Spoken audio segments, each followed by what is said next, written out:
Hello, hi, very good evening, all my student. This is Sangeeta and welcome to Maa Ganga home science. माँ Ganga home science में आप सभी का बहुत बहुत स्वागत है। तो आज हम प्रश्न करने वाले हैं यानी वस्त्र विज्ञान से इसमें प्रश्न रहेंगे। तो आप लोग देख सकते हैं ये सेशन हमारे टीजीटी पीजीटी नेट और अन्य स्टेट एग्ज़ाम के लिए यानी लाभप्रद होगा। और इसमें पहला प्रश्न है हमारा, देखिए,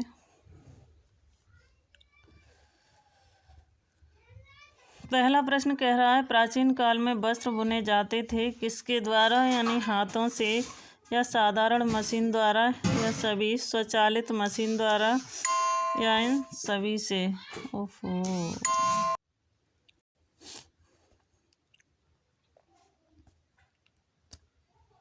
देखिए तो किससे बुने जाते, हाथ से, साधारण मशीन से, स्वचालित मशीन से। तो किससे बुने जाते थे, जो प्राचीन काल में बुने जाते थे हाथों द्वारा, जो वस्त्र बनाए जाते थे वो हाथों द्वारा बनाए जाते थे। क्वेश्चन नंबर दूसरा है वस्त्रों की लघुत्तम इकाई है, लघुत्तम मतलब सबसे छोटी इकाई है वस्त्र की, धागा है, रेशा है, ऐंठन युक्त धागा है या ऐंठन रहित धागा है, ऐंठन के बिना धागा है। तो इसमें जो राइट आंसर होगा वो कौन सा होगा, B is the right answer, रेशा। रेशे को ही हम तंतु कहते हैं, रेशा और तंतु, तंतु भी इसे ही कहते हैं। ओहो, फिर क्या हुआ,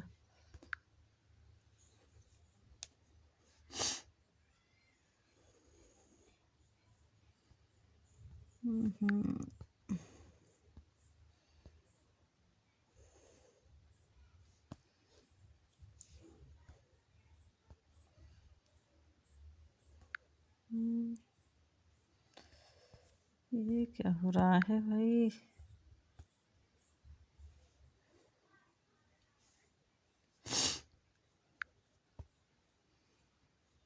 थोड़ा सा रुकेंगे, थोड़ा ही रुकेंगे बस। देखिए इसमें जो राइट आंसर है वो कौन सा होगा, रेशा होगा। अगले प्रश्न पर आते हैं। क्वेश्चन नंबर थर्ड, जादुई रेशा कहा जाता है, जादुई रेशा किसे कहते हैं, जूट रेशे, ये भी हमें प्रकृति से प्राप्त होते हैं। जूट हमारा किससे, तने से प्राप्त होता है। रेशम कीटों से प्राप्त होता है। कृत्रिम रेशे हमारे सिंथेटिक रेशे कहलाते हैं, ऊनी, ये भी प्राकृतिक रेशा है, प्रोटीन रेशा है।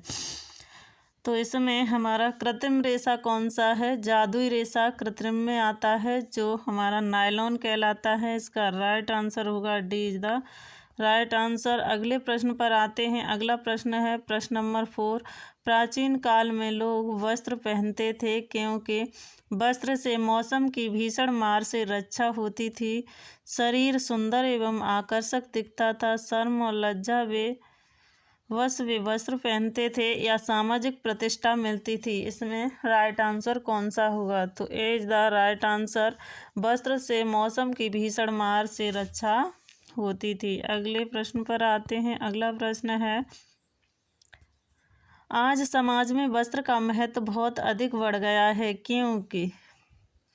क्यों बढ़ गया है, तो वस्त्र से व्यक्ति के निर्माण में सफलता मिलती है, समाज में उपयुक्त स्थान भी मिलता है और व्यक्ति सुंदर, आकर्षक एवं स्मार्ट दिखना चाहता है, उपर्युक्त सभी। तो इसमें ये सभी होगा, D is the right answer. अगले प्रश्न पर आते हैं। प्रश्न नंबर 6 कह रहा है वस्त्र की कार्य क्षमता से तात्पर्य है, कार्य क्षमता से तात्पर्य वस्त्र की मजबूती एवं टिकाऊपन, वस्त्र की सुंदरता एवं आकर्षक,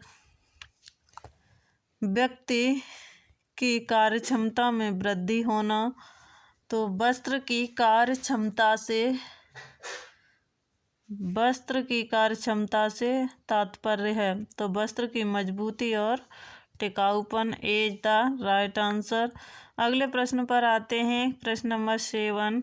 गर्मी के मौसम के लिए गहरे रंग की सूती वस्त्र अच्छा रहता है या हल्के रंग का सूती वस्त्र अच्छा रहता है या रेशमी वस्त्र अच्छा रहता है या कृत्रिम वस्त्र अच्छा रहता है? तो गर्मी के मौसम के लिए कौन सा वस्त्र अच्छा रहेगा?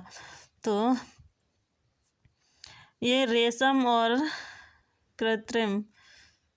रेशम हमारे के ठंडी के लिए अच्छा रहता है, गहरे रंग के सूती वस्त्र ये हमारी ठंड के लिए सही होंगे और हल्के रंग के सूती वस्त्र ये गर्मी के लिए अच्छे होंगे। B is the right answer. अगले प्रश्न पर आते हैं। क्वेश्चन नंबर 8 कह रहा है फैशन एवं शैली का सर्वाधिक प्रभाव पड़ता है किस पर? तो बच्चों पर पड़ेगा यानी बालकों पर पड़ेगा, प्रौढ़ एवं वृद्ध व्यक्तियों पर पड़ेगा, युवक युवतियों पर पड़ेगा, ये सभी पर। तो बालक नहीं समझते कि फैशन का इतना प्रभाव बच्चों पर बालकों पर नहीं पड़ता है। प्रौढ़ भी इतना फैशन पर जोर नहीं देते हैं। युवक युवतियाँ मतलब किशोरावस्था में बच्चे फैशन करते हैं। ये युवक और युवतियों का राइट आंसर जाएगा। सी इज द राइट आंसर।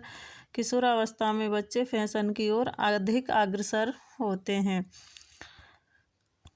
आगे देखते हैं। अगला क्वेश्चन है क्वेश्चन नंबर 9। गूंथना एवं निपीड़न विधि से धुलाई की जाती है। गूंथना एवं निपीड़न विधि से धुलाई की जाती है ऊनी वस्त्रों की, रेशमी वस्त्रों की, रेयॉन की, इन सभी की। तो इन सभी की जाती है। D is the right answer.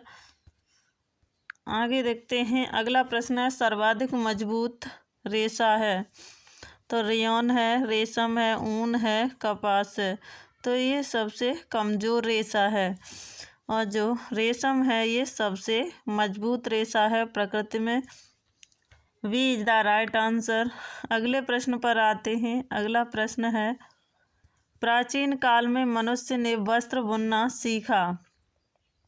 प्राचीन काल में मनुष्य ने वस्त्र बुनना कैसे सीखा? वो चिड़ियों को घोंसला बनाते देखकर सीखा, लताओं नाजुक टहनियों को आपस में उलझते हुए देखकर सीखा, रस्सियाँ टोकरी बनाने से सीखा, उपर्युक्त सभी।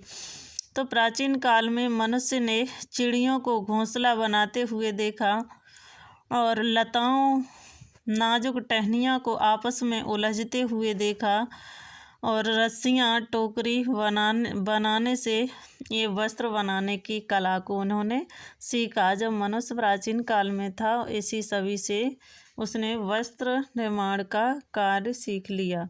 अगला है क्वेश्चन नंबर 12। वस्त्र का उपयोग किया जाता है गृह सज्जा में, औद्योगिक क्षेत्र में, पहचान बनाने में, इन सभी में।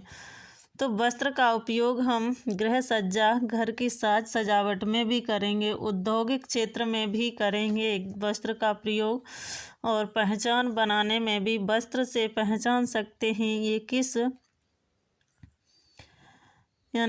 किस लेवल का मनुष्य है या व्यक्ति है, किस क्षेत्र से है, तो ये हम पहचान कर सकते हैं वस्त्रों से। तो D is the right answer. D वाला इसका राइट आंसर हो जाएगा। अगले प्रश्न पर आते हैं। मानवकृत रेशों का निर्माण हुआ था। मानवकृत रेशों का निर्माण कब हुआ? 16वीं शताब्दी में, 17वीं में, 19वीं में या 20वीं में? मानवकृत रेशों का जो निर्माण हुआ 20वीं शताब्दी में और जो सिंथेटिक रेशों का निर्माण हुआ 19वीं शताब्दी में। आगे देखते हैं। अगला प्रश्न है वस्त्रों उत्पादन हेतु रेशों में पर्याप्त मजबूती से तात्पर्य है। रेशे में खिंचाव तनाव को सहने की क्षमता होना, रेशे की अत्यधिक लंबाई होना, ये तो नहीं होगा, लंबाई से कोई मतलब नहीं है। रेशे की शीघ्रता से अपनी खोई हुई पूर्व आकृति प्राप्त करना, ये रेसिलेंसी हो जाएगा, खोई हुई पूर्व आकृति प्राप्त कर लेना। तो ये भी नहीं होगा, ये भी नहीं होगा, ये भी नहीं होगा।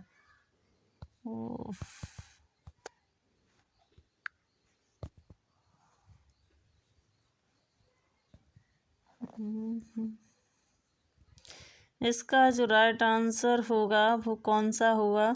तो ए इज द राइट आंसर। रेशे में खिंचाव तनाव को सहने की क्षमता, मजबूती से तात्पर्य है। अगले प्रश्न पर आते हैं। अगला प्रश्न है, तनाव सामर्थ्य कहलाती है क्या? रेशे के द्वारा दबाव एवं झटकों को सहने की क्षमता, धागों द्वारा दबाव एवं झटकों को सहने की क्षमता, उपर्युक्त दोनों। तनाव सामर्थ्य क्या कहलाती है? रेशों के द्वारा दबाव एवं झटकों को सहने की क्षमता, धागों द्वारा दबाव एवं झटकों को सहने की क्षमता, तनाव सामर्थ्य। इसमें कौन सा सही होगा? तो इसमें हमारा ये दोनों ही सही हो जाएगा। सी इज द राइट आंसर। अगले प्रश्न पर आते हैं। अगला प्रश्न है, बंधन क्षमता का अर्थ है रेशों के आपस में सटने का गुण, रेशे की शीघ्रता से पूर्वाकृति ग्रहण करने का गुण, रेशे के शीघ्रता से अपनी पूर्व लंबाई को प्राप्त करने का गुण, पूर्व लंबाई प्राप्त करने का गुण, या इनमें से कोई नहीं। तो इसका जो राइट आंसर होगा, बंधन क्षमता का अर्थ है रेशों के आपस में सटने का गुण। अगला प्रश्न है, प्रत्यास्थता का अर्थ है, प्रत्यास्थता का अर्थ है रेशे द्वारा अपनी पूर्व लंबाई को प्राप्त कर लेना, रेशे द्वारा अपने पूर्व आयतन को प्राप्त कर लेना, रेशे आपस में सटने का गुण, उपर्युक्त सभी। तो इसका जो राइट आंसर होगा, ए इज द राइट आंसर। रेशे द्वारा पूर्व लंबाई को प्राप्त कर लेना।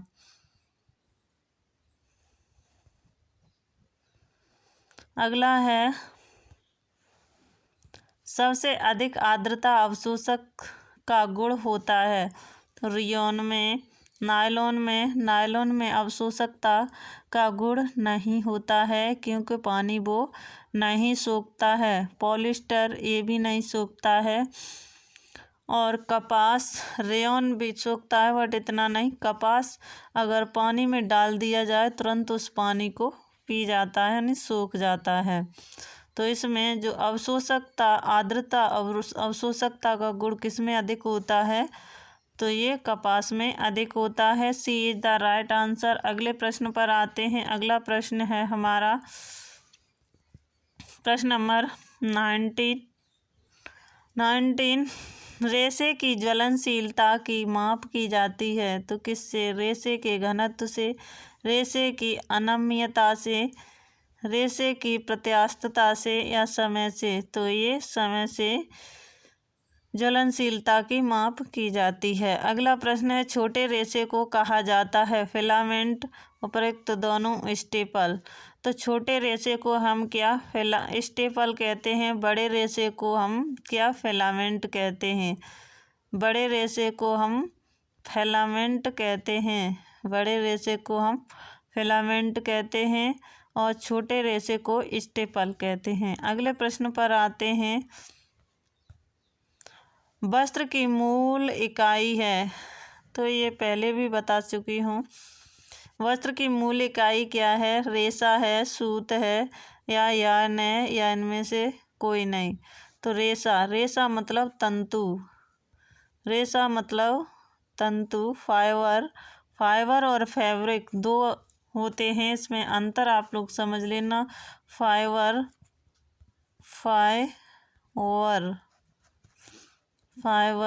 FIVR और फैब्रिक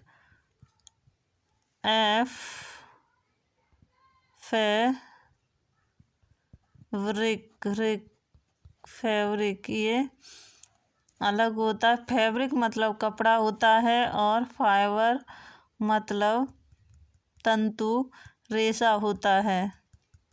तो ये सबसे छोटी इकाई है, मूल इकाई है, जो वस्त्र बनाने के लिए वस्त्र बनाने की मूल इकाई मानी जाती है जो रेशा है। अगला है, इसमें जो राइट आंसर है वो हमारा ए ही होगा। सूत हमारा जो कताई के द्वारा तैयार किया जाता है वो सूत कहलाता है। यार्न एक धागा कहते हैं, धागे को हम यार्न कहते हैं। वानस्पतिक रेशे कहलाते हैं वनस्पति जगत से प्राप्त रेशे, जंतव जगत से प्राप्त रेशे मानव निर्मित रेशे, उपर्युक्त सभी। तो वनस्पत जगत से प्राप्त रेशे कौन कौन से हैं? जो हमारे जूट है, कपास है, लीलन है और कापोक है और क्या है, ये सारे किस्में वनस्पति से प्राप्त। सेलुलोजिक जितने भी रेशे होते हैं वो वनस्पति से प्राप्त होते हैं। और जो जंतव रेशे हैं वो दो ही होते हैं, एक क्या ऊन होती है और दूसरा क्या रेशम होता है, दूसरा क्या रेशम होता है। ये मानव यानी जंतु जगत से प्राप्त होते हैं। उसके बाद मानव निर्मित में क्या है, सिंथेटिक फाइबर आ जाते हैं, मतलब नायलॉन हो गया, एक्रिलिक हो गया, रियोन हो गया और भी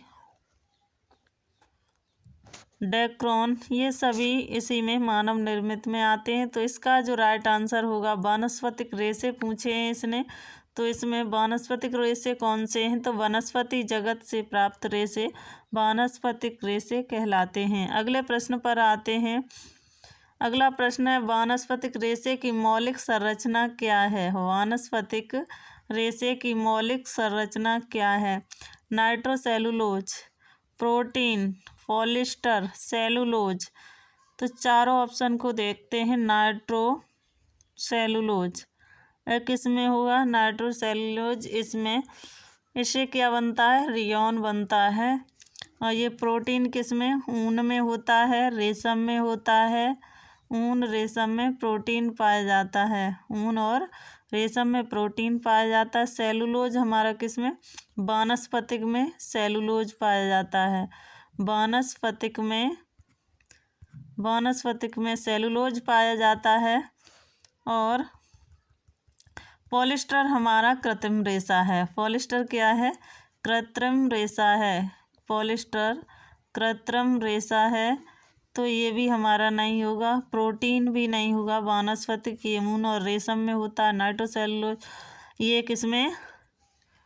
ये भी नहीं होगा इसमें। और जो सेलुलोज है वानस्पतिक में पाया जाता है, तो इसका मौलिक संरचना सेलुलोज होगा। सी इज द राइट आंसर। अगले प्रश्न पर चलते हैं। आप लोगों को लगता है ये सही से समझ में आ गया होगा। हम अगले प्रश्न पर चलते हैं। कपास को कहा जाता है बीज वाले रेशे, तने वाले रेशे, पत्ती वाले रेशे, छाल वाले रेशे। तो बीज वाले रेशे दो ही होते हैं, एक क्या कपास होता है और दूसरा क्या होता है? कापोक होता है। ये दोनों बीज वाले रेशे होते हैं। उसके बाद पत्ती वाले सीसल आ जाती है, सीसल है, पिन्ना है, ये किस में आ जाते हैं? पत्ती वाले में। और अवाका हमारा किस में? पत्ती में भी रखा जाता है और तने में भी। अवाका हमारा दोनों जगह रखा जाता है, तने और पत्ती दोनों में रखा जाता है। उसके बाद हम तने वाले देखते हैं। तने वाले हमारे कौन से होंगे? तने में हमारा जूट आ जाएगा, हेम्प आ जाएगा और क्या आ जाएगा? और लीनन आ जाएगा, लीनन आ जाएगा। ये हमारे तने वाले हो गए। छाल वाले रेशे जो नारियल की जटा से प्राप्त होते हैं वो छाल वाले रेशे होते हैं। और भी कई छाल वाले रेशे पाए जाते हैं। तो आप लोगों को इसका जो आंसर होगा, कपास को कहा जाता है बीज वाला रेशा। Is the right answer. आपको सही से समझ में आ गया होगा। अगले प्रश्न पर चलते हैं। अगला प्रश्न है, लीलन के रेशे प्राप्त होते हैं कपास के पौधे से, फ्लैक्स के पौधे से, जूट के पौधे से, कैनेबिस सैटाइवा के पौधे से। कपास के पौधे से हमें क्या प्राप्त होता है? कॉटन प्राप्त होता है, फ्लैक्स के पौधे से हमें क्या, लिनन प्राप्त होता है।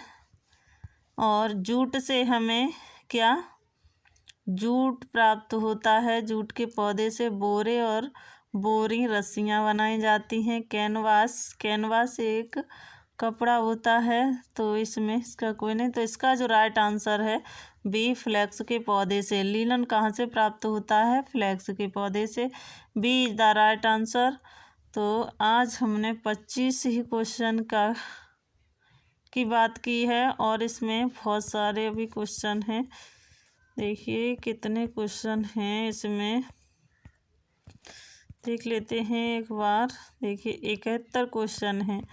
तो आज हम इतने ही क्वेश्चन करते हैं, इससे आगे के क्वेश्चन हम अगली क्लास में करते हैं। Thank you so much. मिलते हैं हम अगली वीडियो में। और जिसने भी अपना LT का एग्ज़ाम प्री निकलने की संभावना है वो अपनी मेंस की तैयारी पे जुट जाइएगा, इधर उधर मत भागिएगा फिर भी।